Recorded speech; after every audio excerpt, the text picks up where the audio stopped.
শুভ সকাল। আরেকটি নতুন ট্রাভেল ব্লগ থেকে আমরা এখন আছি বুলগেরিয়ার মাঝামাঝিতে রিলা এবং পিরিন মাউন্টেন রেঞ্জের মাঝখানের একটা স্কি রিসোর্ট টাউন, প্রবাবলি বুলগেরিয়ার সবচেয়ে বিখ্যাত স্কি রিসোর্ট টাউন বানস্কোতে। আর আজকের দিনে এই রৌদ্র ঝলমলে দিনে ঘুরে দেখাবো এই বানস্কোতে কী কী আছে, কী কী করা যেতে পারে। আমি আছি কয়েকটা দিন এই বানস্কোতে। এখন আমি আমার অ্যাপার্টমেন্টে আছি, যেটা কয়েকদিনের জন্য রেন্ট করেছি। এখান থেকে এখন ঘুরে দেখবো বানস্কো টাউনটা। সো চলুন সবাই যাওয়া যাক। সো আমি এখন যে স্টুডিও অ্যাপার্টমেন্টটাতে আছি, এটা একটা ছোট্ট অ্যাপার্টমেন্ট। আমি আপাতত সামনে 4 দিনের জন্য ভাড়া করেছি। যেহেতু শোল্ডার সিজন, সেহেতু ভাড়া একটু কম পিক স্কি সিজনের চেয়ে। সো অ্যাপার্টমেন্টের জানলা টানলা আছে, ভিউ সব দিক থেকে চমৎকার দেখা যায়, যেমনটা বারান্দায় দেখালাম। আর এখন বাইরে গিয়ে ভিউ দেখবো। সো চলুন যাওয়া যাক। আজকের এই ঝলমলে রৌদ্রোজ্জ্বল দিন আর আমার চারপাশে পাহাড়ের সমারোহ নিয়ে ঘুরে দেখাবো এই বানস্কো স্কি রিসর্টটা। এখন স্কি সিজন না, সো স্কি সিজনের বাইরে চলে এসেছি একটু কোয়াইট প্লেস পাওয়ার জন্য। সো চলুন দেখা যাক ঘুরে এই সুন্দর স্কি রিসর্ট টাউনটি। তো যেটা বলছিলাম যে এই টাউনটার দুইটা পাশে দুইটা মাউন্টেন রেঞ্জ। তো আমার পেছনে যেটা দেখা যাচ্ছে একটু ঢালু দেখা যাচ্ছে, এইটা হচ্ছে রিলা মাউন্টেন রেঞ্জ। আর আমার এই পাশে এই যে পাহাড়গুলো দেখা যাচ্ছে এই পাশে এগুলো হচ্ছে পিরিন মাউন্টেন রেঞ্জ। তো আমরা আসলে পিরিন মাউন্টেন রেঞ্জের কাছাকাছি আছি। সো এইখান থেকে এখন ঘুরে দেখাবো এই পুরা টাউনটা। আর পিরিন মাউন্টেন রেঞ্জে আরেকটু আনঅবস্ট্রাক্টেড ভিউ দেখাই। এই যে, আর আজকের একটা বোনাস দিন হচ্ছে ওয়েদারটা বেশ ভালো। এখানে অনেক অ্যাক্টিভিটির মাঝখানে এটা একটা অ্যাক্টিভিটি, সেটা হচ্ছে এটিভি রেন্টাল। তো এই এটিভিগুলো রেন্ট করে অনেক দূরে যাওয়া যায়। আর এটা বেশ একটা ভালো ভিউ পয়েন্ট বলে মনে হচ্ছে, কারণ যে রিলা মাউন্টেন রেঞ্জ সেটার কিন্তু প্রায় পুরোটাই দেখা যাচ্ছে এখান থেকে। চমৎকার ভিউ দেখা যাচ্ছে, আশপাশে সবই প্রায় হোটেল, স্কি রিসর্ট টাউন তো বলে কথা। আর এই যে মাঝখানে যে ব্রিজটা দেখা যাচ্ছে ওইদিকে যাই, একটু বাঁধানো নদী, কারণ অনেক বরফ পড়লে স্রোতও বেশি থাকে, সে পাথর নেমে আসে পাহাড় থেকে। আপাতত সকালের নাস্তার ব্যবস্থা হলো এই যে সুপার মার্কেট থেকে কেনা একটা স্যান্ডউইচে। আর এই যে আমার পেছনে যে নদীটা দেখা যাচ্ছে এটাই বানস্কোর নদী। এই যে আশপাশে যেগুলো দেখা যাচ্ছে এগুলো সব হোটেল আর স্কি রেন্টালের সার্ভিস, যেগুলো সবই গত সপ্তাহে বন্ধ হয়ে গেছে, যেহেতু স্কি সিজন শেষ। এখন আপাতত সামার সিজনের জন্য প্রিপারেশন সব জায়গাতে। আমরা এখন যেই সবুজ ঘাস আর পেছনে বরফে ঢাকা পাহাড়গুলো দেখছি, এটাই হচ্ছে বানস্কোর স্কি রিসর্ট। যে সেই স্কি রিসর্টের যে স্কিইং ট্র্যাকটা, সেই স্কিইং স্লোপ। আর এই যে দেখা যাচ্ছে পেছনে আমার উপরে যে তারগুলো, এগুলো হচ্ছে স্কিইংয়ের গন্ডোলার ট্র্যাক। বাট যেহেতু 1 সপ্তাহ ধরে এগুলো বন্ধ হয়ে গেছে, সো এখন কোনো গন্ডোলা নাই। আর পেছনে হচ্ছে সেই গন্ডোলা স্টপটা, এই যে দেখা যাচ্ছে। খুবই সুন্দর চারপাশের দৃশ্য। আর বিশেষ করে আজকে যে পরিষ্কার পরিচ্ছন্ন আবহাওয়া, একেবারে মেঘ নাই বললেই চলে। আর এই যে 360 ডিগ্রি মাউন্টেন ভিউ, চমৎকার।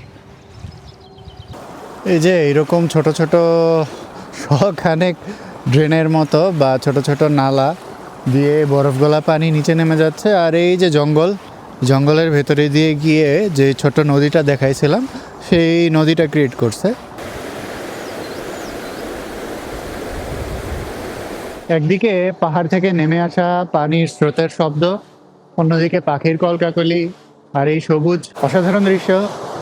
এখানে বসে মনে হচ্ছে যে একটা হ্যামক থাকলে মন্দ হতো না, দুলে দুলে একটা বই পড়া যেত আর এই শান্তির শব্দ শোনা যেত। পুরাতন একটা ব্রিজ, মূলত স্কি স্লোপের ভেতর দিয়েই চলে গেছে এই ব্রিজটা। আর পেছনে দেখা যাচ্ছে পাহাড়ি ঝিরি, দ্রুত বেগে নেমে আসছে এই ঝিরি। পাইন ফরেস্ট জিনিসটা আমার কাছে সবসময় ভালো লাগে, বিশেষ করে যখন এই ফরেস্ট ট্রেলগুলো থাকে কাছাকাছি বেশ রাস্তাঘাটের। তো তখন হাইক করতে একটা অন্যরকম মজা, কারণ পাইন ফরেস্টের ভেতরে যেই ছায়া এবং আলো ছায়ার খেলা, সেটা দেখতেও সুন্দর। প্লাস হচ্ছে যে পায়ের নিচে যেই শুকনো পাইন কোনগুলো থাকে সেগুলোর যে মরমর শব্দ, সেটাও একটা অন্যরকম পরিবেশ সৃষ্টি করে। আর এইসব কারণে পাইন ফরেস্টের ভেতর দিয়ে হাইক করতে মজা। সো চলুন এই পাইন ফরেস্টের ভেতর দিয়ে কতক্ষণ হাঁটা যাক।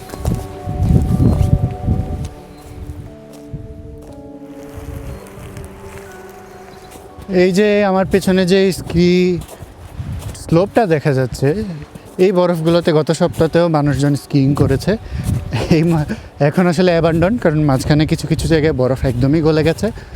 আর উপরে হয়তো এখনও স্কিং করা যায়, কিন্তু যেহেতু গন্ডোলা বন্ধ সেহেতু শুধুমাত্র ফ্রি রাইডিং, তার মানে হাইক করে উপরে উঠে তারপরে স্কি করার অপশন আছে। বাট এমনিতে স্কিইং আপাতত বন্ধ। সো আস্তে আস্তে বরফ গললে তারপর সামার সিজন মানে হাইকিংয়ের প্রিপারেশন নেওয়া শুরু হবে, তখন এই গন্ডোলাগুলো আবার ওপেন হবে। হাঁটতে হাঁটতে ঘেমে গেছি, তাই এখানে একটু রৌদ্রবিরতি নিচ্ছি। আর আমরা এখন একটা মাঝামাঝি বিরতিতে আছি, যেখানে গাড়ি দিয়েও আসলে এই পুরো জায়গাটা আসা যায়। বাট যেহেতু এখনও টাউন অফ, আর আমি একটু হাইক করতে চাইছিলাম, সো যেটা আসলে সহজ এরকম একটা হাইকিং ট্রেল ধরে স্কির যে স্লোপ সেটা ধরেই চলে এসেছি। মজার ব্যাপার হচ্ছে ভালো, পাশে পুরোটা জায়গা জুড়েই নদী গেছে, সো নদীর যেই শান্তির শব্দ সেইটা শুনতে শুনতেই উপরে চলে আসলাম।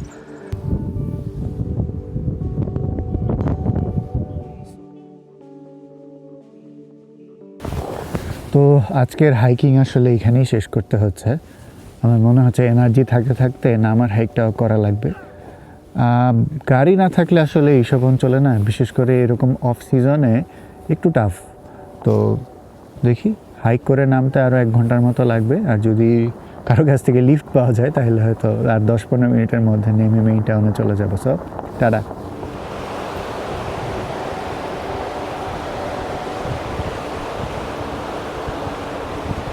আমার পেছনে যে সুপার মার্কেটটা দেখা যাচ্ছে এটা হচ্ছে বিল্লা। এখানের কাইন্ড অফ স্থানীয় স্ট্যান্ডার্ড সুপার মার্কেট। অন্যগুলো একটু এক্সপেন্সিভ বা টুরিস্টি সুপার মার্কেট, এটা স্ট্যান্ডার্ড।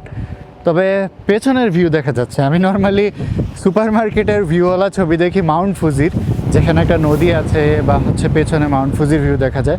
এখানে কিন্তু চারিদিকে স্নো ক্যাপ মাউন্টেন, পাশে একটা নদী চলে গেছে, নদীর দুই পাশে গাছ, চেরি ফুলের গাছ আছে, সুন্দর সাদা চেরি ফুটে আছে। চমৎকার জায়গা। আসলে প্রচারণার অভাবে হয়তো এগুলো জাপানের অনেকগুলো জায়গার মতো এরকম ফেমাস হয় না, কিন্তু এই বুলগেরিয়ার মতো জায়গাতেও এইরকম সুন্দর জায়গা আছে, সেটা কিন্তু অনেক সময় আমরা জানতাম না, এখন জানলাম। আপনারা যখন আসবেন এই সুপার মার্কেটের আশপাশের ভিউ কিন্তু চেক করতে ভুলবেন না। তো এখানে যে বিল্লা সুপার মার্কেট সেখানে এসেছি, এখান থেকে কিছু হালকা পাতলা গ্রোসারি কিনবো। আসলে অ্যাপার্টমেন্টে রান্না করে খাওয়ার যেহেতু সুব্যবস্থা আছে, বাট সুপার মার্কেটের চারপাশের ভিউ আসলে অসম, জাস্ট অসম।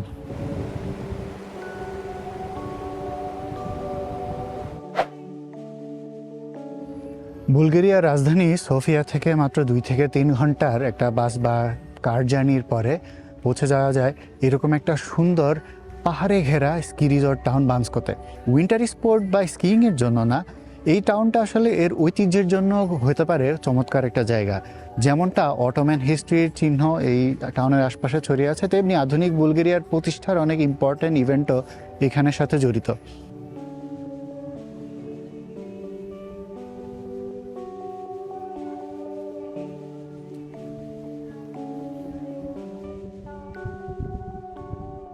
আমার পেছনে যে বেল টাওয়ারটা দেখা যাচ্ছে এটা হচ্ছে হোলি ট্রিনিটি চার্চ। 1830-এর দিকে এটা নির্মাণ হয়েছে অটোম্যানদের সময়। সো ওই সময় আসলে সেই অটোম্যানদের যেই সাম্রাজ্য, সেই সাম্রাজ্যের সময় এই বানস্কো একটা ছোট্ট স্কি টাউন হওয়া সত্ত্বেও বেশ ভালো ডেভেলপড হয়। এবং এরপরে যখন বুলগেরিয়ার ন্যাশনাল আপরাইজিং বা ন্যাশনাল রিকনস্ট্রাকশন বা পুনর্জাগরণ হয়েছে, ঠিক তখন আসলে এইটার যেই আধুনিক ফর্ম সেই ফর্মটা পেয়েছে।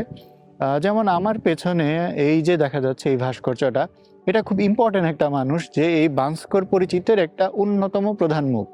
তার নাম হচ্ছে পাইসি হিলেন্ডার্সকি, যিনি 1732-এ একটা বই লেখেন, সেটা হচ্ছে ইস্তোরিয়া স্লাভিয়ানো বুলগারস্কায়া।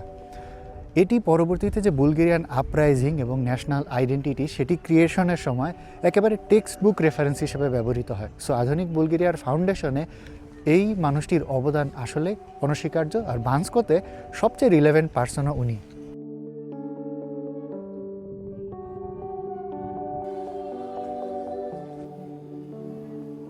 বানস্কোর যে মেইন কেন্দ্রবিন্দু সেখানে আছি, এটাই হচ্ছে মেইন উৎসবের জায়গা, মিলন মেলা এই শহরের বা টাউনের মানুষের জন্য। জায়গাটার নাম হয়েছে নিকোলা নামে একজন কবির নামে, বানস্কোর সবচেয়ে বিখ্যাত কবি, যিনি এখানের মানুষের স্ট্রাগল, মানুষের লাইফ, এগুলো নিয়ে অনেক ইমোশনালি এঙ্গেজিং কবিতা লিখেছিলেন।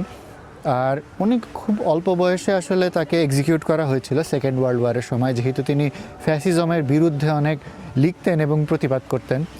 তো পরবর্তীতে ওনাকে আসলে ন্যাশনাল হিরো হিসাবে সম্মান দেওয়া হয়।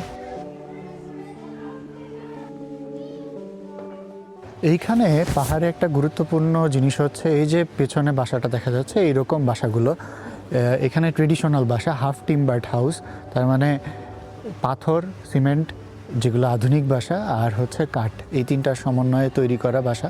দেখতে কিন্তু এগুলো বেশ সুন্দর। আর এখানে একটা জিনিস খেয়াল করলাম, সেটা হচ্ছে প্রায় সব বাড়িতেই সাদা কালারের চেরি ফুল গাছ আছে। আর এখন যেহেতু ফুল ফোটার সময়, সেহেতু এই যে এরকম সবগুলো বাসায় ফুল গাছগুলোতে ফুল ফুটে আছে। বুলগেরিয়ান ট্রেডিশনাল একটা রেস্টুরেন্টের সেট আপটাই আসলে অসাধারণ সুন্দর। আর এই পুরো স্ট্রিটে মানুষ না থাকলে আমার কাছে এত এত সুন্দর সুন্দর স্পট পাচ্ছি, যেমন একটা ট্রেডিশনাল ভাইবে সুন্দর করে সাজানো একটা রেস্টুরেন্ট, পাশে দিয়ে পাহাড়ির যেই ধারা, এগুলো ড্রেনের মতো চলে গেছে, বাট সবই আসলে পরিষ্কার পানি।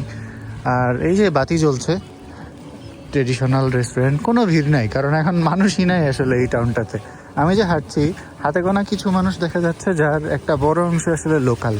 আর এই যে আমি যেই পার্টটা দেখাচ্ছি, এটা হচ্ছে এতক্ষণ হেঁটে আসলাম, এটা আমার আজকে ডিসকভার করা একটা নতুন স্ট্রিট। এই যে দেখা যাচ্ছে একটা ঝর্ণার মতো, এই যে ড্রেনের মতো চলে গেছে, দুই পাশে সুন্দর ফুল গাছ দিয়ে সাজানো। আর এইটার আসলে ফুল গাছের নাম জানি না, বাট ফুলগুলো দেখতে খুবই সুন্দর, খুবই সুন্দর ফুল গাছের নিচে পাপড়িতে ভরে গেছে। বাতাস যেহেতু, এই যে বড় বড় গাছের, আপনারা যদি গাছটার ফুলগুলোর নাম জানেন তাহলে কমেন্টে লিখে পাঠাবেন। বাট অসাধারণ সুন্দর। আর সব সময়ের মতো এই যে পেছনে পাহাড়ের ব্যাকড্রপ, সূর্য প্রায় দিগন্তের কোলে ঢলে পড়েছে। এর মাধ্যমে আজকের বানস্কোর যে এক্সপ্লোরেশন সেটা শেষ করছি। বেশ হাঁটা হলো আজকে। সো দেখা হচ্ছে আবার কালকে, টাটা।